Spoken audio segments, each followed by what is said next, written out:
The moment he slid the divorce papers across the kitchen table and smiled. Actually smiled. I felt something shift inside me. Not the grief I expect, not the tears he was probably counting on. Something colder, quieter, more dangerous. He leaned back in his chair, crossed his arms, and said, "I think we both know this is the right move, Amelia." And I looked at him. At the man I had spent 11 years building a life with, building a business with, building a future with, and I nodded slowly. "You're right," I said. "We both know." But what Oliver didn't know, what he couldn't have known, was that I had been waiting for that moment for 7 months, and everything he thought he was about to take from me, I had already made sure he couldn't touch it. This is the story of how I went from the woman everyone underestimated to the woman no one ever forgot. Let me take you back to where this really started, because it didn't start at that kitchen table. It started on a Tuesday in October, the kind of cold, gray Tuesday that you'd never think would change your life. I was working from home that day, which by that point was every day. Oliver and I had a marketing consulting firm. We'd built it together from scratch, starting in the spare bedroom of our first apartment with 2 laptops and 1 terrible office chair that I used, and he always complained about. By the time I'm telling you this story, that firm had 14 employees, 3 major corporate clients, and an annual revenue that cleared just over $2 million. Oliver was the face, the handshaker, the name on the business card. I was the architecture, the strategy, the reason clients actually stayed. But to most people, to our friends, to his family, to even some of our own employees, I was Oliver's wife, the quiet one, the one who worked in the background, the one who at company dinners smiled and refilled glasses and asked about people's children. I had let that happen, and for a long time I told myself it was a choice. That Tuesday in October, Oliver told me he had a late meeting with a potential new client, a hospitality group out of Denver, big account. He was excited, and I remember thinking it was good to see him animated again because the previous few months had felt off. Small things, nothing I could name with certainty, but a kind of flatness in the air between us. He came home after midnight. I was still awake, finishing a campaign proposal that was due the next morning. He kissed me on the top of my head, which he hadn't done in months, and went to bed. I thought nothing of it. 3 days later, I found the receipt. It fell out of his jacket pocket when I was gathering laundry. A restaurant I didn't recognize. A Tuesday. The total was $312. 2 glasses of the same wine, a shared dessert. I stood there in the hallway, holding that small piece of paper for what felt like a very long time. Now, I want to be careful here, because I was not the kind of woman who jumped to conclusions. I had always trusted Oliver 11 years. I had chosen to trust him deliberately and daily, so I didn't panic. I didn't confront him. I didn't cry in the bathroom. I put the receipt in the inside pocket of my cardigan, and I started paying attention. The thing about suddenly paying attention is that you start seeing everything you'd trained yourself not to notice. His phone, for example. Oliver had always been casual about his phone. Left it on the counter, on the coffee table, face up and unlocked while he showered. He was never secretive about it, because as far as I'd known, he had nothing to hide. Within 2 weeks of finding that receipt, I noticed his phone was now always face down, always locked. And once, just once, I watched him from across the room as he read a message, and something moved across his face. Not guilt, not exactly. It was closer to anticipation. He looked up and caught me watching. "What?" he said, and his voice was just a degree or 2 cooler than it should have been. "Nothing," I said. "Just tired," and he accepted that. Because that was who he thought I was. Tired, quiet, unobservant. But here's the thing that kept pulling at me, and this is the part I couldn't shake. It wasn't just the secrecy. Secrecy alone I could have worked through, talked about. People go through phases. People have bad patches. I knew that. What I couldn't explain was the business. See, around that same time, Oliver had started having conversations with our accountant that he didn't include me in. We had always done financial meetings together. Always. I was technically a co-owner of the firm. My name was on the LLC. My signature was on the original articles of incorporation. So when our accountant, a dry, methodical man named Gerald, called the office line one afternoon and said, "Hey, Amelia, is Oliver around?" I just had a few follow-ups from our meeting, and I said, casually, carefully, "Oh, remind me which meeting," and Gerald got quiet for just a beat too long. That was the moment it stopped being about a restaurant receipt. "The Tuesday meeting," Gerald said finally, "about the restructuring." Restructuring. I had never heard that word in the context of our business, not once. "Of course," I said. "Let me grab him." And I walked down the hall to Oliver's home office with my heart completely steady, knocked on his door, and said, "Gerald's on the line." I watched his face when I said it. Something flickered, just for a second. "Thanks," he said, and reached for the phone. I closed his door behind me and stood in the hallway, and I thought, there it is. I didn't know what it was yet, but I knew it existed. I want to be honest with you about something. Even at that point, I had not fully accepted what was happening. Part of me, a stubborn, hopeful, slightly furious part, was still constructing alternative explanations. Maybe the restructuring was a surprise for me. Maybe he was planning something for the business and didn't want to spoil it. Maybe I was being paranoid. I gave that part of me about 48 hours. Then I called my sister, Diane. Diane is 4 years older than me and has exactly 0 patience for self-deception. She's also a paralegal, has been for 12 years, and her specialty is family law. I did not call her to cry. I called her because I needed to think clearly, and Diane had a way of cutting through the noise faster than anyone I've ever known. I told her everything. The receipt, the phone, the meeting with Gerald, the word restructuring. She was quiet for a long time after I finished. "Amelia," she said finally, "don't touch anything. Don't move any money. Don't sign anything, and don't let him know you know." "I don't even know what I know," I said. "You know enough," she said. "That's the problem for you right now. But it's also your advantage. As long as he thinks you're in the dark, you have time." "Time for what?" I asked her. "Time to understand the full picture before it gets painted for you." And then she said something that I turned over in my mind for weeks afterward. She said, "Amelia, if a person is restructuring a business that has 2 names on it, without telling the other name, one of 2 things is happening. Either they're hiding something financially, or they're repositioning the asset before a separation." I didn't say anything. "Are you still there?" she asked. "I'm here," I said. "Which one feels more likely?" I looked around our kitchen. The photo on the wall from our trip to Portugal. The coffee maker we'd argued about buying because it was expensive. The small cactus on the windowsill I'd had since before we even met. "Both," I said quietly. "Both feel likely." "Then here's what you're going to do," Diane said. "You're going to start a file." Now, I need to stop here for a second, because I want you to understand something about me. I am not by nature a combative person. I don't like conflict. I have spent most of my adult life being the peacemaker, the smoother over, the person who finds the middle ground before things escalate. What I am, however, is methodical. It's the same quality that made me good at the work I did, the strategy, the research, the architecture of a plan. I could hold many variables in my head simultaneously and track how they related to one another. I could see the structure of things. So when Diane told me to start a file, I didn't just throw things in a folder. I built a system. I created a cloud storage account on an email address Oliver had no access to and no knowledge of. I began scanning and photographing every financial document I could access. Our joint accounts, the business accounts, invoices, contracts, the original operating agreement of the LLC. Things I was entitled to access. Things that were, in fact, mine just as much as his. I organized them by date and category. I annotated them. I noted anything that seemed irregular. And then I sat down one Sunday afternoon while Oliver was playing golf, and I started reading the operating agreement of our company. The document I had signed 11 years ago, the one that established how the business was owned and how it could be restructured.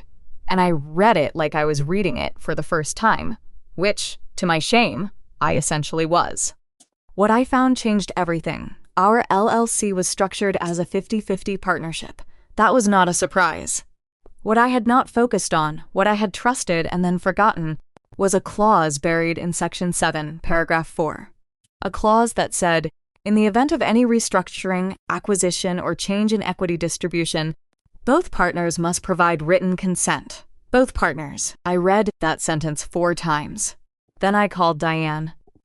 What does it mean if he restructured without my consent? I asked. There was a short pause. It means, she said slowly, that any restructuring he did may not be legally valid. I let out a long, slow breath. But Amelia, she said, her voice shifting. If he tried to restructure, you need to find out what he restructured into. Because the next question is, where is the money going? I hadn't thought of that yet. But I started thinking of it immediately. I want to be honest again. I am not an accountant. I never claimed to be. But I understood our business finances the way you understand the rooms in a house you've lived in for a decade. Not blueprints, but instinct. I knew what the numbers looked like when they were healthy. I knew the rhythm of our invoicing cycles, our payroll, our retainer income. So when I pulled our business bank statements from the last 6 months and compared them to the previous year, I felt the wrongness before I could name it. Revenue was up. We'd had a strong year. But our operating account balance was lower than it should have been, noticeably lower. And there were a series of transfers, regular, consistent, not enormous individually, but significant in aggregate, going to an account I didn't recognize. The transfers were labeled blandly as consulting fees. We did not pay consulting fees. We were consultants. I stared at that phrase for a long time. Then I did something that felt uncomfortably like snooping, but was legally, entirely within my rights as a co-owner of the business. I asked Gerald, casually, professionally, via email, to forward me the last 3 months of full transaction records for the business account, citing a routine review I told him I was conducting. Gerald sent them within the hour, which told me one of 2 things. Either Oliver hadn't told him to keep things from me, or Gerald was smart enough to know that he was legally obligated to provide them to a co-owner regardless. Those 3 months of records showed me exactly what I was looking for. And what I found was not what I expected. The consulting fee transfers were going to an entity called Meridian Strategy Group. I had never heard of Meridian Strategy Group. I spent the next 2 hours researching it. State business registry, public filings, anywhere I could find information about it legally and openly. Meridian Strategy Group had been registered as an LLC in our state 14 months earlier. The registered agent? A man named Devin Holt. I had never heard of Devin Holt either. But the business address on the filing? It was a postal box. Nothing remarkable there. The mailing address on the associated tax filings, however, the one they'd used when they first registered, was an apartment address in the city. A specific building I recognized, because 6 months earlier, Oliver had told me he was occasionally crashing there when he had late nights in the city and didn't want to drive back. He'd said it was a colleague's place. I sat very still, and then I thought, how long? Not just the business, not just the transfers. How long had all of this been happening? This is the part of the story where most people would have done something, said something, confronted the situation, let the emotion out. I chose not to. And I want to explain why, because it's the most important decision I made throughout this entire experience. I was angry. I was profoundly, deeply, quietly furious in a way I had never been in my life. Not the hot kind of anger that makes you yell. The cold kind. The architectural kind. The kind that makes you think in long, patient lines. If I confronted Oliver now, 2 things would happen. First, he would know I had been researching. That would stop my access to information. Second, and this was the one that mattered, it would start the clock. The moment he knew I knew, every move he made would be a defensive one. He would move faster on whatever restructuring he'd been planning. He would insulate the assets he was hiding. He would control the narrative. So instead, I did something that required everything I had emotionally. I went downstairs when he came home from golf that Sunday evening, and I smiled, and I poured him a glass of wine, and we ate dinner together. And I asked him about his game, and he told me, and I laughed at the right moments, and he looked at me, really looked at me for a moment, with this expression I couldn't quite read. And I wonder now if part of him, somewhere beneath whatever plan he was executing, felt something some dim unease, some animal instinct that the landscape had shifted. But he dismissed it, because I was Amelia. Quiet, unassuming Amelia. The background, the architecture nobody noticed. That was his first real mistake, because for the next 3 months I lived 2 lives simultaneously. In one life, I was the wife he had always known. Present, calm, performing normalcy, with a precision that would have impressed me if I'd had the distance to observe myself. In the other life, I was building something.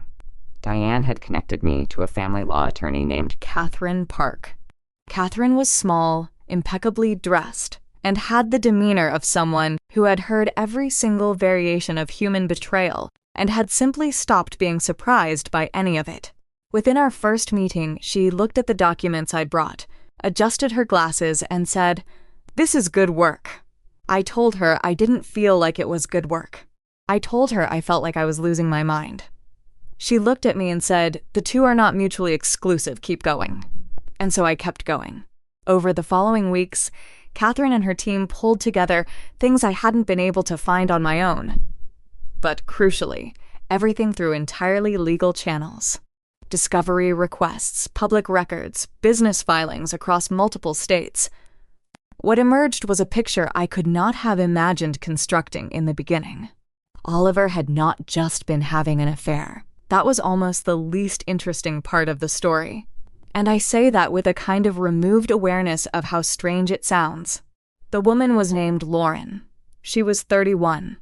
She worked in hospitality, which explained the Denver client he'd mentioned that October night. They had been together for approximately 14 months. The apartment in the city, the one he claimed was a colleague's, was in her name, and Oliver was paying half the rent through transfers I found when I looked more carefully at a personal account he held individually. But Lauren, as it turned out, was also a business partner.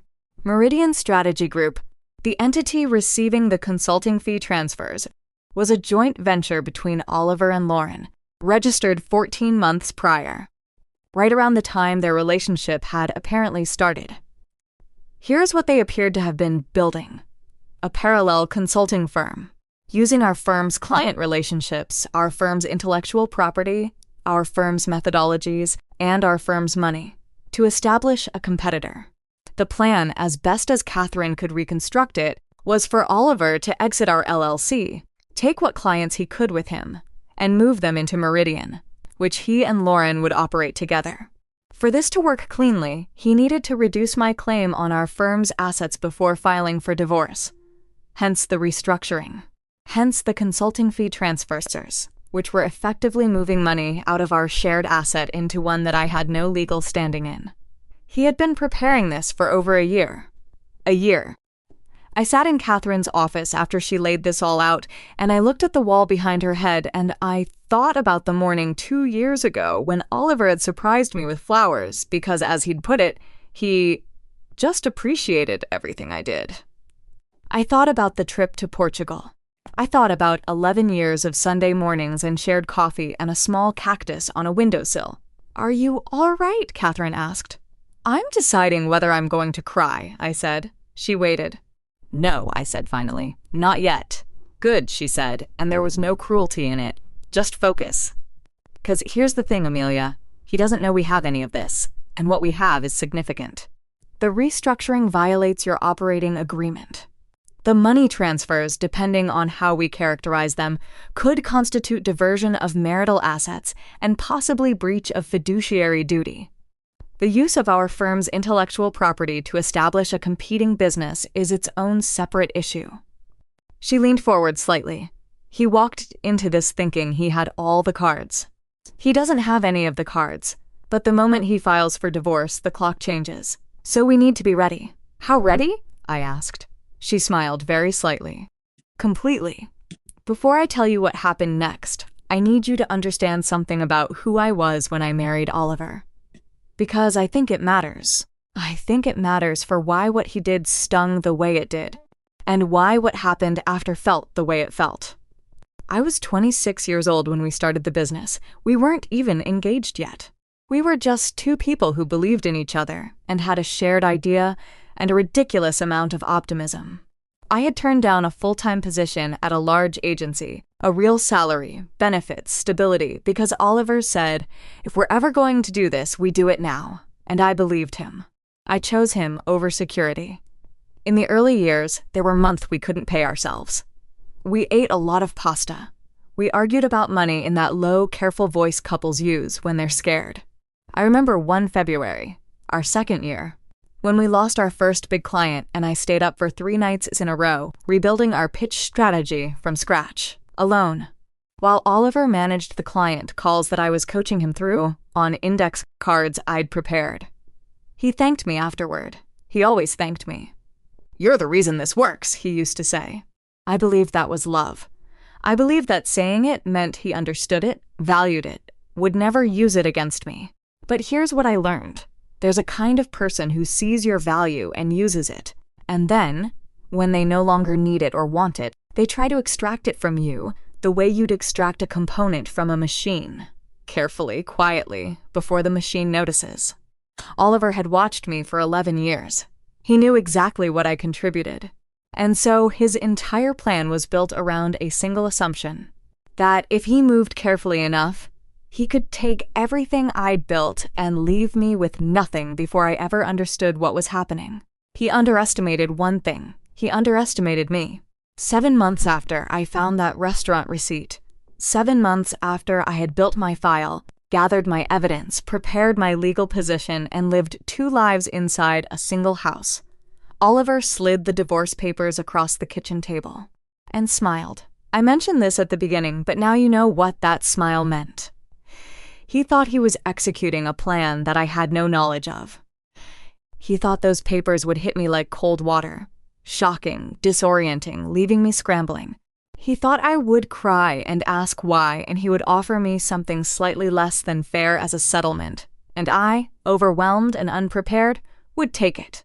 And he would walk out of our marriage and into his new life, with most of what we'd built together safely in his hands.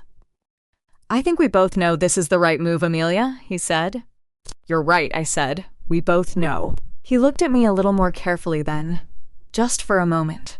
Something uncertain moved through his expression. "I've already spoken to an attorney," he continued, his voice practiced, measured. "I want this to be fair. I want us to be adults about this." "Of course," I said. "I'll have my lawyer send over a proposed settlement within the week." "That sounds fine," I said. He seemed to relax slightly. He had probably rehearsed how this conversation would go, and I was following the script he'd written. The quiet, shocked wife, nodding, agreeing, letting him lead. "I think it's better for both of us," he added, reaching for his coffee. "Actually," I said, "I have something to share with you first." He looked up. I slid my own folder across the table. Not dramatically, not with any performance. I just put it down in front of him the way he had put the papers in front of me. Calmly, deliberately. "My attorney has prepared a counter-proposal," I said. "It also addresses several business matters that I think we should resolve concurrently." He didn't open it immediately. He looked at it, then at me. "What is this?" he said, and his voice had changed. The practiced smoothness was gone. There was a note in it I recognized. The same note he used when something caught him off guard. "It's everything," I said, and stood up to get myself more coffee. I won't pretend that the weeks following that moment were simple. They weren't. Legal proceedings rarely are. But I want to tell you about a specific moment, a mediation session, 3 weeks after the kitchen table. Because this is where everything collided. Catherine had recommended mediation as an initial step, partly for strategic reasons I'll explain in a moment.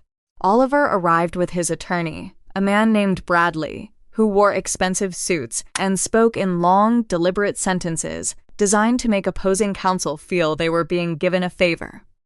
Oliver also arrived with a third person I had never met, Lauren. He brought Lauren to the mediation. I don't know what calculation led to that decision, whether he thought it would unsettle me, or whether it was simply poor judgment.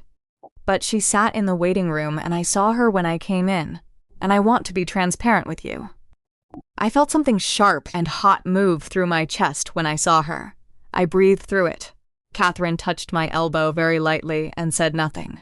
We went into the mediation room. Oliver, Bradley, Catherine, the mediator, and me. Bradley opened by presenting Oliver's proposed settlement. It was, and I say this with full awareness of what it means, almost impressive in its audacity. Oliver was proposing to retain majority operational control of our firm, arguing that he had been the primary external operator, the client-facing partner, and that the company's market value was therefore attributable primarily to his relationships and reputation. He was offering me a buyout, a fixed sum, for my half of a company that I had in substantial part built intellectually and strategically. The number was not nothing, but it was a fraction of what it should have been. It was built on the assumption that I didn't understand our own financials. It was built on 11 years of me being underestimated. Bradley finished his presentation. The mediator looked at Catherine. Catherine opened her folder. Before we respond to the proposed buyout, she said, I'd like to address some preliminary matters concerning the condition of the asset being discussed. Bradley blinked. What conditions? The condition of the LLC, Catherine said pleasantly. Specifically, a restructuring that occurred approximately 8 months ago, which was executed without the written consent of my client, in violation of Section 7, Paragraph 4 of the original operating agreement. The room went very quiet. I watched Oliver's face. The smile from the kitchen table was gone, completely. Catherine continued, and I will tell you what she laid out, piece by piece, because I think you deserve to understand the full scope of it. She presented the operating agreement clause. She presented documentation of the restructuring that Oliver had performed. She presented the evidence of the consulting fee transfers to Meridian Strategy Group. She presented Meridian's business registration, 14 months prior, and its operating relationship with Lauren, who, she noted, was currently sitting in the waiting room of this very building.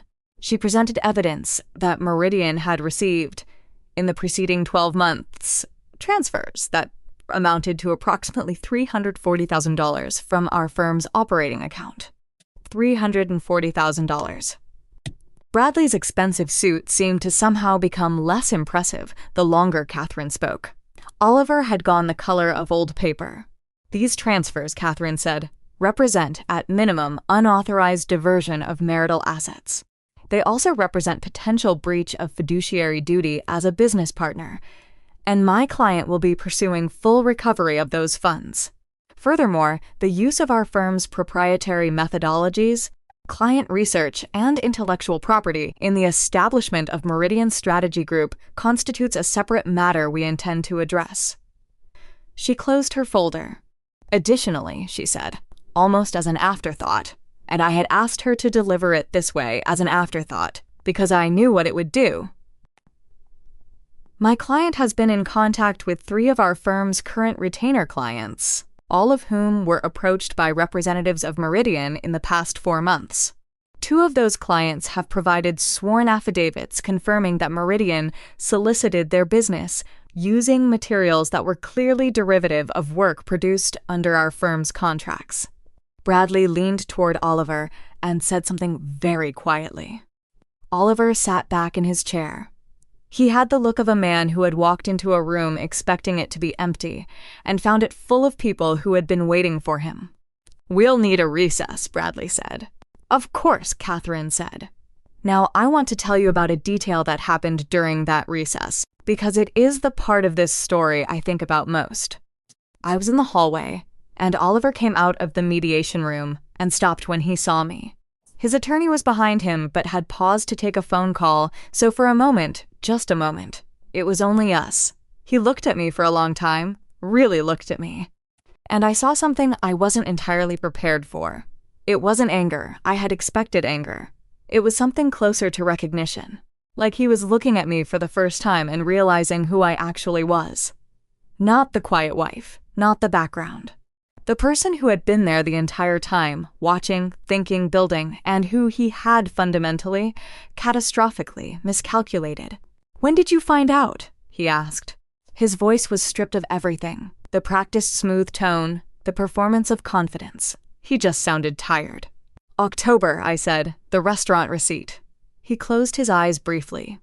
I didn't think, he started. I know, I said. That's the problem. His attorney finished his call and came back over, and that was the end of the conversation.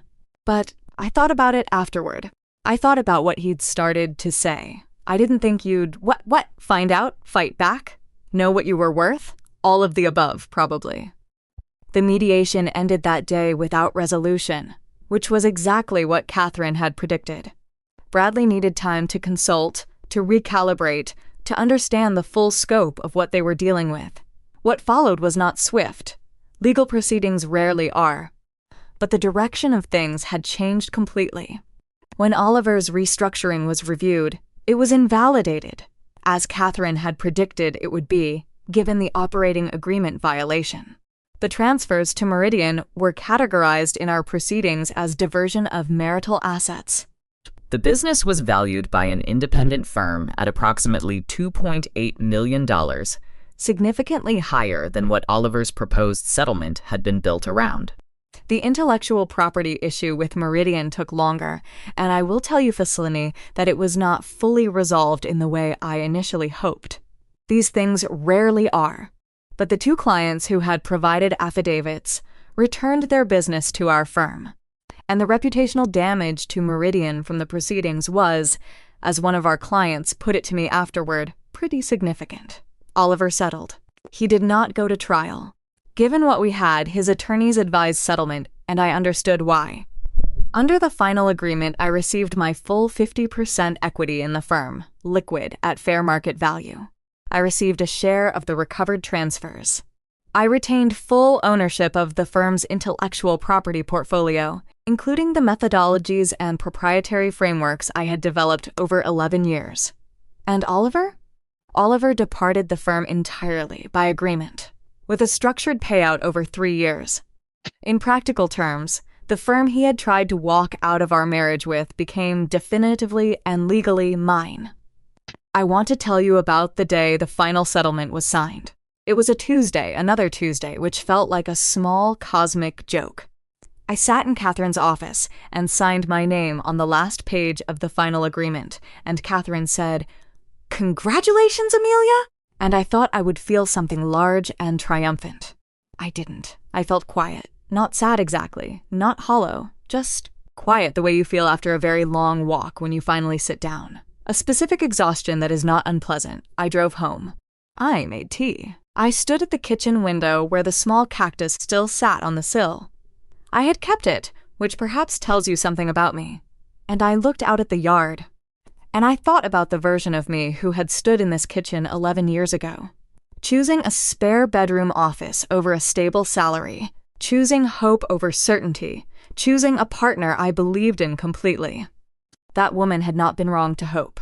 She had not been naive to love. What she had been, and I say this without anger, now just as a fact, was insufficiently aware of her own value. She had believed that being necessary was the same as being safe, that contributing to something made you an equal stakeholder in how it ended. She had learned otherwise, and the learning had been, in its own strange way, the most valuable thing. The firm, as of the day I'm telling you this story, is doing well. I brought in a new co-director, a woman I'd worked with years before, someone sharp and meticulous and impossible to underestimate, which I chose deliberately. We restructured the client service model, which I'd been wanting to do for years, and Oliver had resisted. Revenue this year is up 31%. I am not going to pretend that I healed quickly or neatly. I didn't. There were weeks, months, honestly, where the loneliness was a physical thing, where I'd wake at 3 a.m. and stare at the ceiling and feel the full weight of 11 years dismantled. Grief doesn't care who is in the right. It just shows up and makes its demands, and you pay them. But I also want to tell you this. There is a particular kind of strength that only becomes available to you after you have survived something you thought would break you. Not toughness, not hardness. Something quieter and more sustainable than either of those. A bone-deep knowledge of what you are actually capable of, because you have now seen it demonstrated. You have the evidence. I have the evidence. There is a thing Oliver said during one of our first mediation sessions, after Catherine had laid everything out, after the room had gone quiet. He looked at me, and I want to be clear that this was not a kind look. This was the look of someone recalibrating a threat, and he said, "I didn't think you had it in you." I looked back at him, and what I wanted to say, what I have since thought about saying, was this: I didn't need to have it in me. I had it in me all along. I just had to stop making it easy for you not to see it. But I didn't say anything. I just looked at him, quietly, the way I had looked at him for 11 years. And then I looked away. Because here is the thing I want to leave you with. Here is the part that I think matters beyond my story, beyond Oliver, beyond Meridian Strategy Group and legal proceedings and settlement agreements. The most dangerous person in any room is not the loudest one. It's not the most aggressive one. It's not the one with the title on the business card, or the hand extended first, or the practiced confident voice. The most dangerous person in any room is the one who has been quietly watching, quietly thinking, quietly building, and who has had the patience to wait until the right moment. They mistook my silence for surrender. They mistook my patience for weakness. They mistook my loyalty for leverage. And the thing about making those kinds of mistakes, the deep structural kind, is that by the time you understand you've made them, you're already in the outcome you tried to prevent. He thought he was ending the game. I had already changed it. Some people spend their whole lives trying to win, hustling, maneuvering, taking, without ever stopping to learn the rules. They assume that visibility is power, that noise is strength, that the person who talks the least must matter the least. And they keep making that assumption until, one quiet Tuesday, a folder slides across a table, and the room changes, and they finally understand who they were dealing with all along. If this story resonated with you, I'd love to know. Drop a comment below. And if you know someone who needed to hear this today, someone who's been quiet too long, someone who's been underestimated, someone who's in the middle of their own long wait, share this with them. Because sometimes what you need most isn't advice. Sometimes what you need is proof that the ending can change.